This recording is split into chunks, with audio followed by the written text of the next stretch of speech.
Cael, it's been 5 years since you guys have lost a duel, obviously in an environment like this too. You ever take a step back to kind of take in everything you've built to this point and your coaching staff and team built to this point? No, we don't think about that stuff. I mean, we're just trying to we're thinking about our next match and getting better and just doing what we do.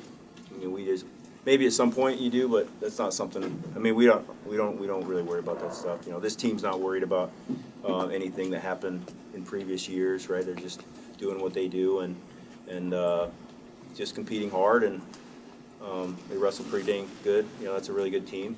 We saw it tonight, so proud of them. Cael, was this a match where just your team just kept applying pressure? You know, moving forward on the offense all the time, just pretty much what you wanted to see against the Iowa team. I think so. I think you got to go back and kind of think through the matches. But yeah, I think for the most part, I mean, that's just our style, and we're going to move forward and we're looking to score points, right? And I think with very few exceptions, that's just kind of the case. So, but I think we have a lot of little things we can work on, and I think I say it every year, but I mean, Iowa does a really good job of kind of figuring your guys out and scouting them, so they always you can always go back and kind of see what you can do better, because they're usually very prepared for the matches, so they do a really good job with that stuff. So we can kind of go back and watch these matches and pick up some things we can do better. This one's for Tyler. Can you just walk us through that moment, the final seconds of your match, hyping up the crowd, the fist pump before the match is even finished, and also just kind of wrestling through the adversity, the blood timeout and everything? Yeah, I mean, the blood time, that's just what happens in wrestling. Things happen. So I wasn't too really worried about that. But, I mean, as far as the celebration and that stuff, I mean, I kind of just blacked out. I have no idea what I really did. So just enjoying the moment and grateful for the opportunities to go wrestle a team like Iowa. I mean, they're probably my favorite team to wrestle just because I just like wrestling. Cael, go ahead, sorry.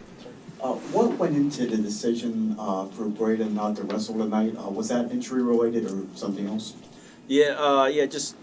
Just a little banged up from a week ago. So, Kurt's, he's a little undersized, obviously, but he's got a huge heart and he's a great wrestler, and he wanted that shot, so we gave it to him. Obviously, that was a tall order, with Ayala. He's obviously really good, and but Davis was just a little banged up from last week, so we figured it would be in his best interest to kind of let him rest a little bit. Cael, Coach Brands was displeased that your guys scored first in many of the matches and scored late in most of the matches. Were you pleased with the fight and the effort that carried all the way through to the end?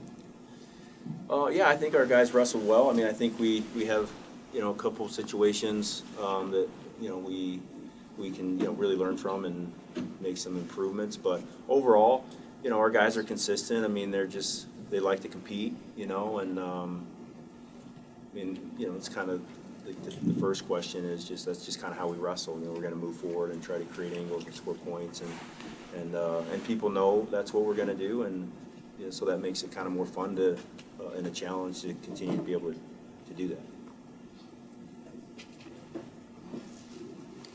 So I was looking over Nate. Sorry, Tyler, when you're bleeding in a match, what kind of adjustments do you have to make? Nothing really. I mean, just all wrestling at the end of the day. I mean, kind of take your emotions out of it, especially when you have, I don't know how many people were there, so the adrenaline kind of gets pumping.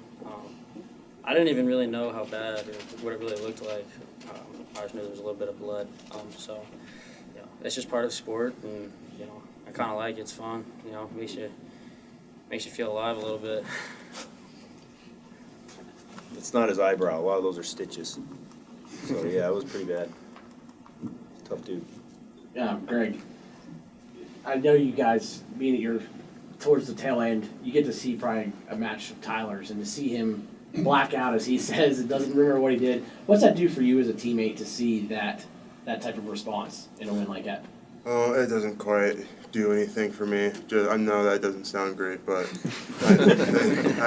I know all 10 guys, all 9 guys, including me, are going to do their job and take care of business. So it's part of what's great about being on this team is you don't have to worry about those guys. Cael, just your thoughts on Shane Van Ness's effort tonight. That was a big match. Yeah. He took control there with a big move. Just what you see there, and what do you think it says about him? I know he had a loss earlier in the season. How do you think he's bounced back? Yeah, I thought Shane wrestled great, right? He went out and got that first takedown and gave up a takedown back, and you were like, hey, this is a great match. I mean, you got two of the best guys in the country scrapping, and then, yeah, Shane just kept kind of pushing forward as has been described, and, you know, I was just kind of fought through it and looked great. So, yeah, I was really happy with Shane. I mean, he's wrestling really well. Another question for Tyler. What kind of help did Levi Haynes give you? Because he's wrestled Ja'Cory Teamer before when the stakes were the highest in the NCAA championship. So how did he help you, being that he wrestled him as a former opponent? I mean, honestly, he didn't really tell me anything. You know, he just told me to go smash him. And, yeah, I think I did a pretty good job of that. And, yeah, I mean, we really don't really game plan for guys like that, I feel like. I mean, kind of just take one step at a time, just try and focus on right now.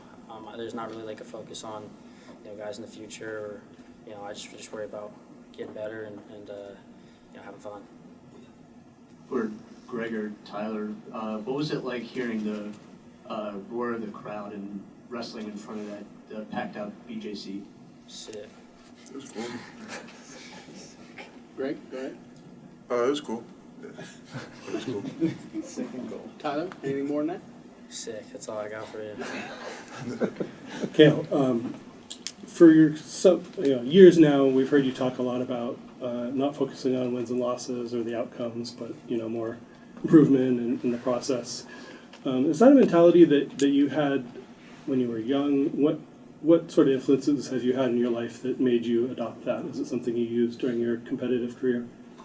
Yeah, I think all of my coaches, my father was my coach growing up and my high school coach, and it was never about winning or losing. It was about fighting, right? I mean, you don't have to tell somebody you want to win. I mean, everybody wants to win. And my coach Bobby Douglas, same thing. He never talked about winning. It was just getting better and wrestling and doing what you do. So yeah, I just was fortunate to come up with some great coaches and some great men, and it always worked for me. And different things, little different tweaks and spins on the the approach. But yeah, I mean, there's a higher standard than winning and losing, right? I mean, that's a pretty low standard. I mean, we can.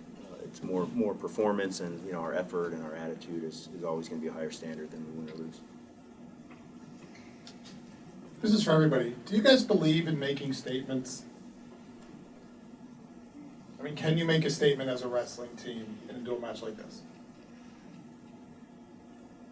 Yeah, I guess so. I mean, I feel like we kind of already knew, or I felt like this team was pretty special, and so I think when you go against the number 2 team in the country and you kind of handle them pretty well, I felt like as far as not even a scoreboard, but as far as the effort and just attitude, I felt like everyone was pumped up, and I mean everyone was just having fun. I mean, I feel like the bigger the matches, the more fun we end up having, and the more free I feel like I get, and I feel like I feed off that with the guys on the team. All you. I don't think so, just because, I mean, each time you wrestle somebody, the next day it's a new day, new person, new team, nothing really transfers over. So, I mean, I just think you try to keep making the same statement week in and week out. I don't know if it carries on, though. Do I have to answer that question also? These guys did a good job. I mean, yeah, that's pretty good. Yeah, I mean, we just we're just trying to be at our best in the big moments, right? I mean, that's a statement that is just of consistency. I mean, consistency is kind of the name of the game. But as coaches, I'm sure as wrestlers, you're always thinking about the next one and the next one and the next one, right? I mean, and not even just the next match. You're thinking about next year and the next year, and we're going to see the same team a couple more times. So it's just you're always you enjoy it, you have fun with what you're doing, but it's more fun to kind of just be challenging yourself to try to get better all the time, right? We good? Anybody else have one? You got one more. Thank you. Coach, what were your thoughts on Iowa's strategy to wrestle Angelo Ferrari as opposed to their regular starter and Gabe Arnold? I don't think that was really a surprise. We kind of figured that might be the case, just based on stuff that had happened and things that were said, right? I mean, but yeah, I think Carter's, he would have been ready for either opponent. Obviously, they have two great options there. They're both really good wrestlers. So.